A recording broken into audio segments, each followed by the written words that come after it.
Kepolisian Resor Kota Besar Surabaya menyapa anak-anak yang memanfaatkan libur hari ulang tahun ke-80 kemerdekaan Republik Indonesia di Kebun Binatang Surabaya. Di antaranya mengajak anak-anak bermain melalui kegiatan lomba dan edukasi luar ruangan untuk menumbuhkan semangat juang.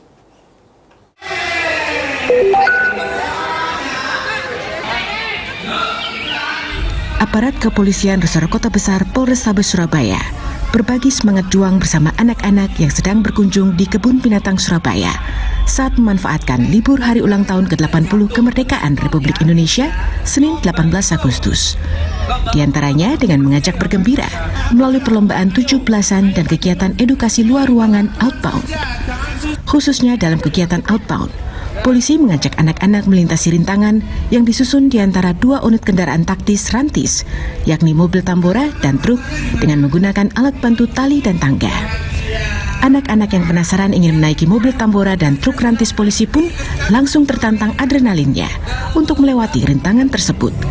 Terlebih sudah disiapkan berbagai hadiah yang dapat diambil sendiri oleh anak-anak setibanya di atas truk rantis. Kayak agak seru. Agak seru? Nggak takut tadi ya? Agak deg-degan.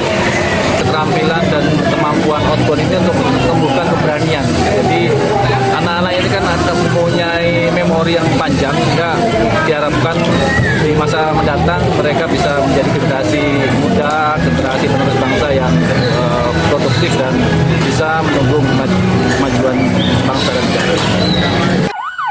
Dalam kesempatan itu, sejumlah rantis sepeda motor yang biasa digunakan bertugas sehari-hari oleh petugas Samapta Polrestabes Surabaya diparkir berjajar di area outbound Kebun Binatang Surabaya.